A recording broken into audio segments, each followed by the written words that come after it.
Seigneur, ta parole est grande, elle demeure à jamais. Ta parole est infaillible, rien ne peut la supprimer. Bienvenue chers spectateurs, bienvenue à tous ceux qui nous regardent de partout dans le monde à un nouvel épisode de notre programme d'études bibliques quotidien, toute la Bible. Nous étudions toujours le livre des Proverbes, le livre de la sagesse et de l'instruction. Nous sommes arrivés au chapitre 20.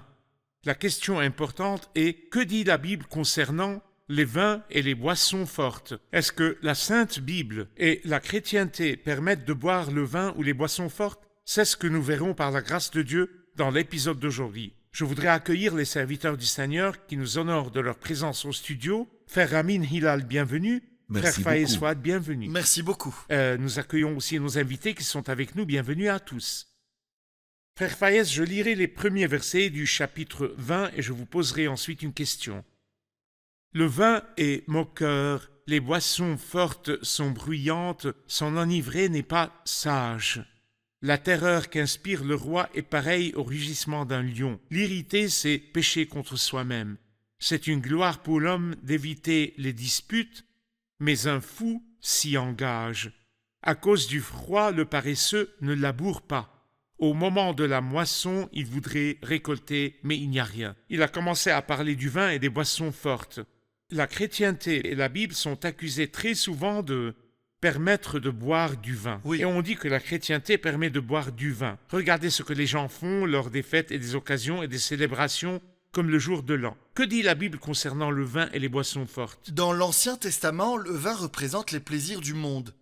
Et le peuple ancien jouissait de bénédictions sur terre. Toutes leurs bénédictions étaient des bénédictions matérielles, donc ils pouvaient jouir de tout ce que la terre produit. Ceci inclut le fruit de la vigne qui produit le vin. Donc ils pouvaient boire du vin, mais avec des limites.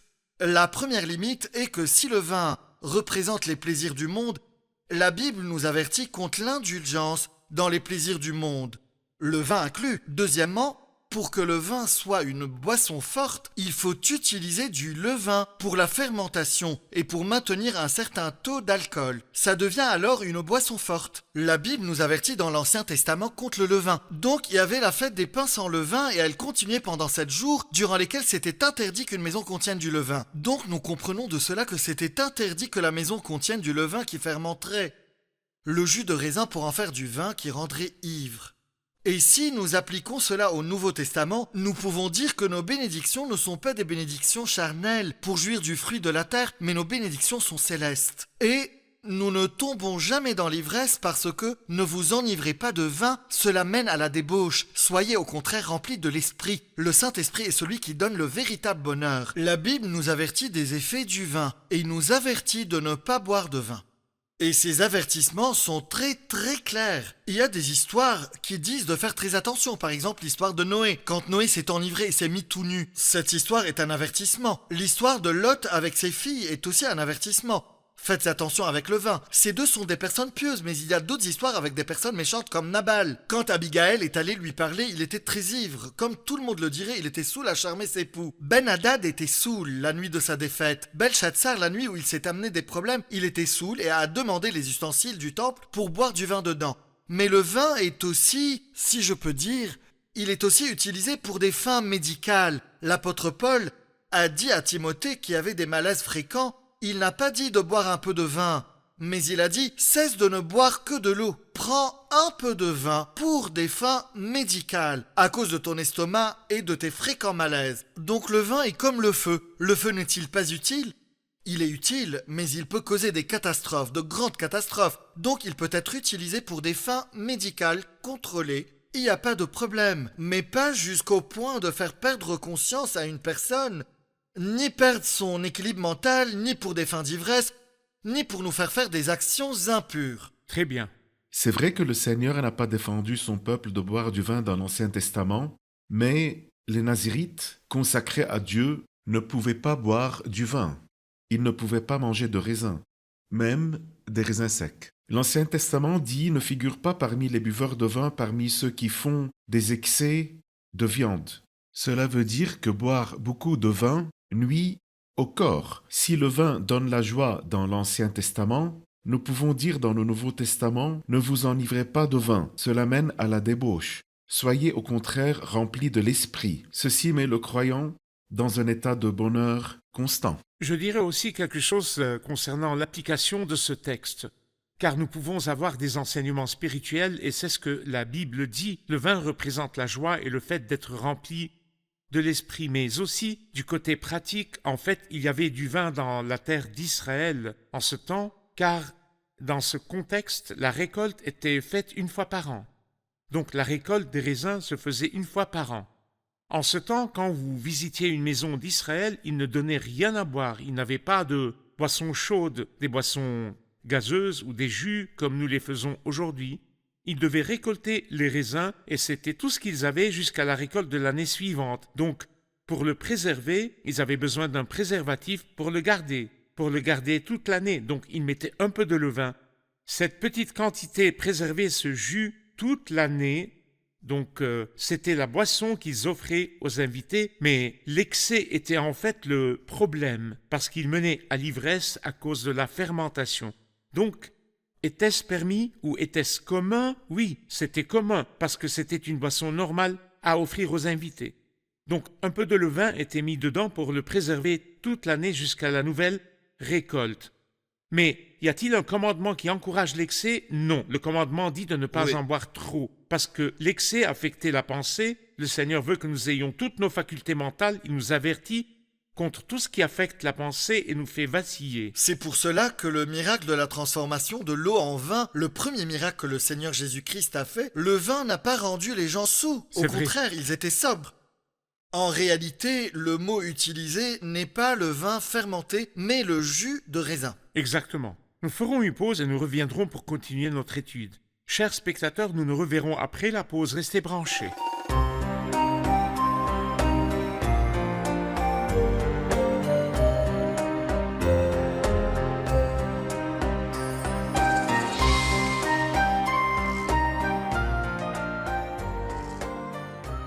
Nous sommes de retour, chers spectateurs. Nous continuons notre étude des Proverbes 20. Frère Amine, verset 3. C'est une gloire pour l'homme d'éviter les disputes, mais un fou s'y engage. Que voyez-vous dans cela? En fait, c'est une vertu très importante de s'éloigner des disputes. Et éviter les disputes est une gloire pour nous. Il est écrit à propos du Seigneur Jésus-Christ qu'il évite les disputes. Les gens pieux dans l'Ancien Testament évitent les disputes. Nous avons Abraham et Lot comme exemple. Quand une dispute est arrivée entre les bergers des troupeaux d'Abraham et les bergers des troupeaux de Lot, Abraham est allé chez Lot et a dit qu'il n'y ait pas de dispute entre toi et moi car nous sommes frères, donc viens et choisis. Nous ne devons jamais nous disputer entre nous. Nous devons continuer dans l'amour l'un pour l'autre. Choisis. Le problème est-il la terre ou les champs ou bien l'eau? Choisis. Si tu vas à droite, j'irai à gauche. Et si tu vas à gauche, j'irai à droite. Donc Lot a choisi et il n'y a plus eu de dispute. Donc dans le Nouveau Testament, Paul écrit à Timothée et lui dit « Il ne faut pas qu'un serviteur du Seigneur ait des conflits. Il doit être au contraire plein de bienveillance envers tous, capable d'enseigner et de supporter l'opposition. Que Dieu nous garde des disputes, car c'est un péché qui entrave ma communion avec Dieu aussi. » Très bien, nous allons prendre maintenant une question de nos invités. J'ai une question concernant le verset 4. Il est écrit « À cause du froid, le paresseux ne laboure pas. Au moment de la moisson, il voudrait récolter, mais il n'y a rien. » Quel est le sens de cela? Expliquez-nous ce verset. À cause du froid, le paresseux ne laboure pas, mais c'est le cas pour beaucoup de gens. Ce ne sont pas juste les paresseux qui ont peur d'aller travailler. Eh bien, laissez-moi dire que la Bible nous pousse à faire la bonne chose au bon moment et de la bonne manière. C'est vrai. Le bon moment pour planter, pour labourer est l'hiver. Et l'été, c'est le moment de récolter. Donc si un homme paresseux reste chez lui en disant qu'il fait froid dehors, et qu'il pourrait pleuvoir, et que le vent est rude, et qu'il prendrait froid, pas maintenant, je vais pas sortir maintenant. Même s'il laboure et s'il plante pendant l'été, c'est fini, ça ne marchera pas. La terre ne donnera rien, c'est trop tard. Mais quiconque travaille diligemment au bon moment et au bon endroit et de la bonne manière, et qu'il dépasse toutes les difficultés et les circonstances dures, et qu'il ne craint pas les problèmes qu'il rencontre, quand viendra le moment de la récolte, le moment de récolter ce qu'il a planté, il aura à manger. Il y a un beau verset dans le Proverbe 30 qui dit « Les fourmis peuplent sans force, qui préparent leur nourriture en été. » Les fourmis vont dans leurs trous, mais quand il n'y a pas de pluie, elles sortent. Donc, le bon moment d'amener de la nourriture est l'été. Elles sortent pour amener à manger et faire leurs provisions. Et quand l'hiver arrive, elles restent chez elles. Donc, elles font le travail qu'il faut faire au bon endroit, comme il le faut. Frère Amin, vous étiez enseignant avant d'être ministre à temps plein. Quand vous enseignez au cycle primaire et secondaire, nous avions une expression qui dit « Dormez bien loti sous la couverture et la réussite viendra ». Donc, dormez et reposez-vous et vous réussirez. Donc, qu'est-ce qu'il faut faire? Ne pas se fatiguer, ne pas travailler dur, ne pas veiller ou travailler dur, faire ce qu'il faut faire pour assurer notre succès. D'après votre expérience et le temps passé avec beaucoup d'élèves, à votre avis, que fait l'étudiant appliqué? Quel est le résultat? En fait, l'étudiant appliqué trouve le fruit de sa diligence et le paresseux échoue. Ou bien il a de mauvaises notes. La Bible nous parle de l'importance de la diligence et du travail dur. Elle dit, si tu vois un homme habile dans son travail, c'est au service des rois qu'il se tiendra et ne restera pas au service de gens obscurs. C'est un avertissement contre la paresse, que Dieu nous en garde. La paresse en général est mauvaise, qu'elle soit dans les choses du monde ou spirituelles. Bon, au niveau spirituel, ceci est pour vous. Je vois beaucoup de personnes qui veulent avancer trop tôt. Elles disent, par exemple, je veux être ministre ou quoi que ce soit d'autre, je veux arriver à un certain niveau, mais je ne veux pas gravir les marches l'une après l'autre, ni travailler, ni veiller, ni lire, ni rechercher, ni voir. Je veux juste arriver à cet étage avec l'ascenseur, pas les marches. Il y a un lien entre le fait de réussir dans le ministère et le travail de la terre pendant l'été et l'hiver. Parlez-nous de cela. Je pense à une parabole que le Seigneur a dite, la parabole des talents. Le Seigneur a donné à l'un 5 talents, au second 2 talents et au dernier 1 talent. Celui à qui le Seigneur a donné 5 talents a dit qu'il a travaillé avec et il en a gagné d'autres. Et le second, avec les 2 talents, il a travaillé avec et en a gagné d'autres. Mais celui qui avait un seul talent, il a dit qu'il l'avait enterré. Il n'a rien fait avec. La réponse a été « Tu as pensé que je suis un homme dur, qui moissonne où je n'ai pas semé. Pourquoi n'as-tu pas essayé de me rendre heureux et de faire un effort en utilisant le talent que je t'ai donné pour que quand je revienne, je te récompense? Pourquoi tu n'as fait aucun effort? Parfois on se met à ne rien faire, pas de travail, pas d'effort, et on s'imagine que lorsque le Christ viendra, on sera récompensé comme ceux qui le seront. Non, ça n'arrivera pas. Il y a un moment pour l'étude et le ministère et le travail dur. Et je voudrais dire que quand nous irons au ciel, lorsque nous irons au ciel, nous ne serons pas tous au même niveau de joie. On ne sera pas tous au même niveau de joie. Il y a une théorie appelée la théorie des récipients connectés. Si vous connectez des récipients avec des volumes différents à une même source d'eau, vous verrez le même niveau d'eau dedans, mais le volume sera différent. Celui-ci est grand, mais celui-là est petit. Oui. Donc un seul niveau, mais des volumes différents. Oui. Au ciel, tous les croyants auront 100% de la compréhension et 100% du bonheur. Mais votre 100% N'est pas comme le tien. n'est pas comme mon 100% à moi. Il n'est pas comme le 100% de l'apôtre Paul, n'est-ce pas? Donc, le niveau de joie et de réjouissance dans l'éternité dépend de notre travail ici. Oui. C'est vrai, plus nous nous approchons de la Bible et nous l'honorons dans nos vies, plus la Bible nous donnera de l'honneur. Plus nous sommes diligents pendant l'hiver, plus nous sommes diligents dans la plantation, plus nous récolterons pendant l'été. C'est vrai. Pour répondre à votre question, je dirais qu'il y a certaines choses que l'homme doit faire pour pouvoir récolter. D'abord, il faut labourer le terrain. Après, il faut planter les graines. Après, il faut arroser. Après, il faut s'occuper de ces plantes. Et à la fin, nous récoltons. Donc, c'est impossible de faire la dernière étape sans faire la première, Très la deuxième, bien, la très troisième. bien. C'est la Oui. même idée pour les jeunes. Vous voulez avoir une position élevée, que ce soit physiquement ou spirituellement, vous devez travailler. Ceux qui sèment avec larmes moissonneront dans la joie. Moissonneront dans la joie. Frère Amin, allons au verset 6. Et dans le verset 6, il parle de très bons principes et j'espère que nous apprendrons tous comment vivre d'après eux. Verset 6, beaucoup proclament leur bonté, mais L'homme fidèle, qui le trouvera? Le juste marche dans l'intégrité, heureux ses enfants après lui. Le roi qui siège pour rendre la justice disperse tout mal par son regard. Qui pourra dire « J'ai purifié mon cœur, je suis pur de mon péché » Nous devons nous arrêter à certaines paroles ici. En effet, au verset 6, il est dit « Beaucoup proclament leur bonté ». Mais l'homme fidèle, qui le trouvera? Il veut nous dire « Quiconque veut parler, qu'il parle ». Ceux qui disent qu'ils sont bons et fidèles, qu'ils le disent. Mais l'homme fidèle, qui le trouvera? Ceci nécessite un examen.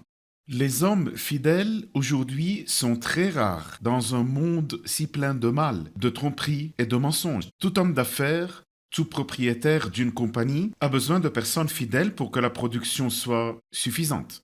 Je peux dire que l'une des caractéristiques de Dieu est la fidélité. Dieu est fidèle, lui qui vous a appelé à vivre en communion avec son Fils Jésus-Christ, notre Seigneur. Le Seigneur Jésus est le témoin fidèle. Donc Christ est le témoin fidèle. C'est une caractéristique de Dieu. Il y avait des hommes de Dieu qui étaient fidèles, comme Daniel, comme Moïse. Beaucoup ont vécu fidèlement. Je peux dire que Dieu nous donne de rester fidèles. Sois fidèle jusqu'à la mort, et je te donnerai la couronne de vie. Le verset 7 nous parle d'une bénédiction. Le juste marche dans l'intégrité. Heureux ses enfants après lui. Le Seigneur ne bénira pas juste l'homme pieux lui-même, mais il bénira aussi ses enfants après Très lui. bien. Le verset 9 dit « Qui pourra dire « J'ai purifié mon cœur, je suis pur de mon péché ». Si vous voulez être pur de votre péché, il n'y a pas de purification. Des péchés de quiconque excepté à travers le sang de Jésus-Christ, le Fils de Dieu, qui purifie de tout péché. Merci, nous allons faire une pause et nous continuerons ensuite notre étude. Chers spectateurs, nous nous reverrons après la pause. Restez branchés.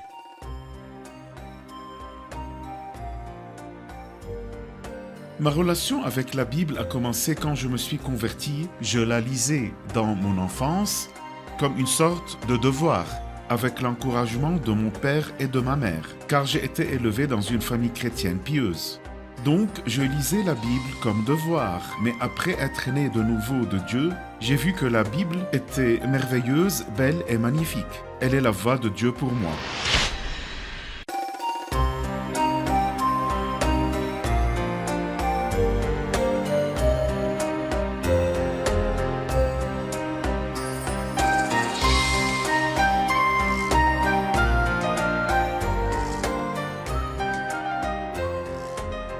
Nous sommes de retour, chers spectateurs, et nous continuons notre étude du livre des Proverbes, le livre de l'instruction et de la sagesse, chapitre 20.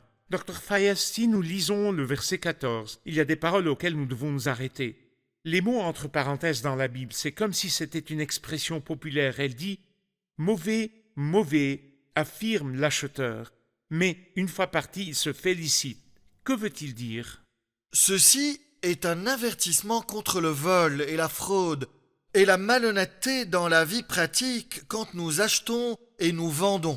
Donc, si quelqu'un vient acheter quelque chose de vraiment bien, mais il dit « Non, c'est mauvais, Mauvais. c'est vraiment mauvais, ça n'a pas de valeur. » Et cela pour convaincre le vendeur que ça ne vaut rien pour pouvoir l'acheter à meilleur prix, à bon marché. Après cela, il le prend et commence à montrer combien c'est beau et se vante de l'avoir acheté à bon C'est prix, un bon prix. bien que ça soit une bonne affaire. La Bible dit que les croyants ne doivent pas faire cela. Acheter quelque chose à bon marché et se vanter qu'elle est chère parce que ça vaut beaucoup plus que cela, c'est injuste pour le vendeur.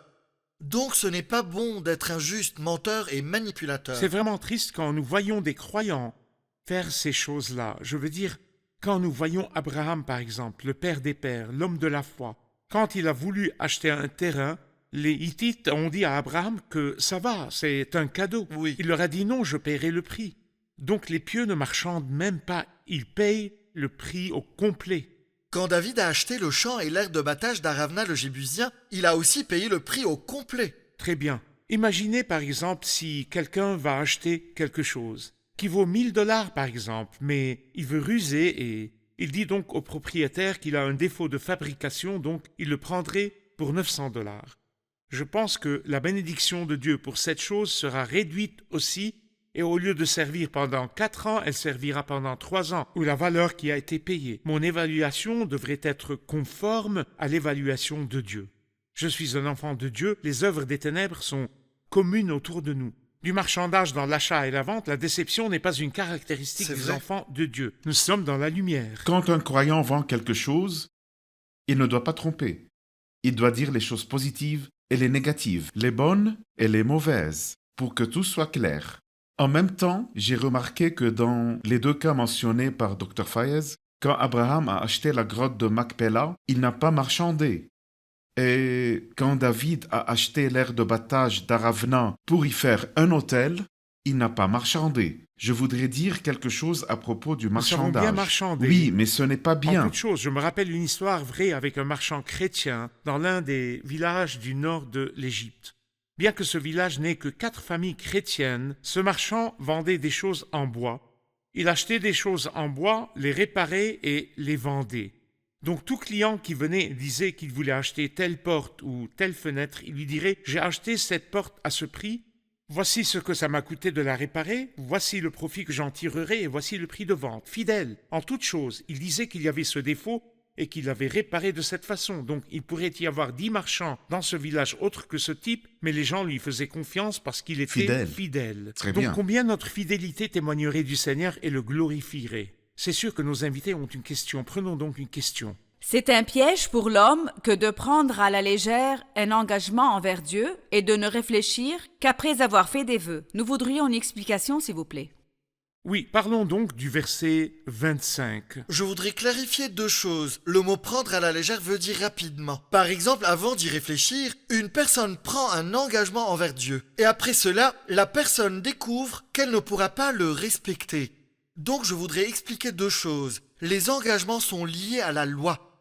La loi suppose que l'homme a la force de faire ces Les commandements de choses. l'Ancien Testament. Les commandements de l'Ancien Testament. Elles sont en résumé, faites ceci et vous vivrez. Donc elles disent, faites ceci. Et supposent que l'homme a la force de faire cela. Donc, l'homme qui prend des engagements dit, je le ferai. Seigneur, fais ceci et je ferai cela. Donc elles supposent que j'ai la capacité d'accomplir l'engagement.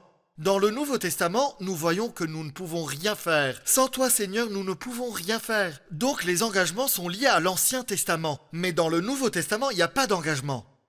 Seigneur, tout vient de toi et nous recevons de ta main ce que nous t'offrons. Mais ce verset parle de quelqu'un qui a pris l'engagement à la légère dans l'Ancien Testament et a dit « J'offrirai ceci et cela au Seigneur ». Il a ensuite découvert qu'il ne pouvait pas accomplir cet engagement. Donc il dit « Ne prenez pas à la légère ». Donc je compare cela à un exemple dans l'Ancien Testament. Anne a fait une promesse. « Si tu me donnes un enfant, je te le donnerai tous les jours de sa vie ». Et as-tu bien réfléchi à cela, Anne ? Elle a dit oui. Et j'en ai aussi parlé à mon mari, car dans le livre des Nombres, chapitre 30, il y a ce qu'on appelle la loi sur les vœux. Si une femme fait un vœu, elle doit prendre l'approbation de son gardien, son père. Et si elle est mariée, elle doit prendre l'approbation de son mari. Elle ne peut rien faire sans que son mari approuve. Anne a très bien réfléchi à cela et elle est allée prendre l'approbation de son mari et elle lui a dit « Je le présenterai au temple et je le consacrerai ». Il lui a dit « Agis d'après ce qui est dans ton cœur ». Elle a pris son temps, elle n'a pas parlé sans penser, donc elle l'a offert au Seigneur et a accompli sa promesse. Très bien. Ici, Merci. il nous dit « et de ne réfléchir qu'après avoir fait des vœux ». Si quelqu'un prend la décision dans l'Ancien Testament et prend un engagement envers Dieu, il ne peut pas changer d'avis après avoir pris la décision, ni se demander s'il doit offrir ou non. C'est pour cela que Jephthé dans l'Ancien Testament a fait un engagement dangereux. Il a dit qu'il irait combattre les Ammonites et toute personne qui, à mon retour, sortira à ma rencontre, je l'offrirai en holocauste pour Dieu. Sa fille est sortie. Et le résultat a été qu'il l'a offerte au Seigneur afin d'accomplir son engagement. Il nous dit dans l'Ancien Testament... Le Seigneur ne lui a pas ordonné de faire cela. Exactement. Le Seigneur Pour que ne lui a pas personne dit. n'accuse la Bible, ce n'est pas la demande de Dieu qu'il offre sa fille. Le Seigneur n'a pas ordonné Très bien, cela, mais il a exactement. pris l'engagement et l'a accompli. Donc il nous dit quiconque prend une décision doit supporter les conséquences. Très bien, très bien. Merci, que Dieu vous bénisse. Nous sommes arrivés à la fin de l'épisode et nous le révisons avec nos invités. Qu'avons-nous appris de l'épisode d'aujourd'hui? Dans le verset 14, il dit « Mauvais, mauvais », affirme l'acheteur, mais une fois parti, il se félicite. En fait, je suis si émerveillé par le fait que la Bible parle même du marchandage et de choses dont nous pensions qu'elles n'existent pas dans la Bible. Mais elle mentionne même cela. La vie quotidienne. C'est une gloire pour l'homme d'éviter les disputes. Le Seigneur nous dit d'éviter les disputes et de garder les yeux fixés sur le modèle parfait, le Seigneur Jésus, dont nous lisons qu'il évite les disputes. Amen. J'aime la diligence dans la vie sur terre que nous vivons et dans la croissance dans la connaissance du Seigneur et la lecture de la Bible. Ça fait une différence dans le niveau de joie dans le ciel. L'éternité, très bien. Imad? Je vois que la diligence est l'une des choses les plus importantes dans tout aspect de nos vies. Et elle mène toujours au succès. C'est vrai. Donc plus je suis diligent, plus Dieu bénit ce que je fais et le fait réussir. C'est vrai. Que Dieu vous bénisse. Merci, serviteurs du Seigneur. Nous continuerons dans le prochain épisode.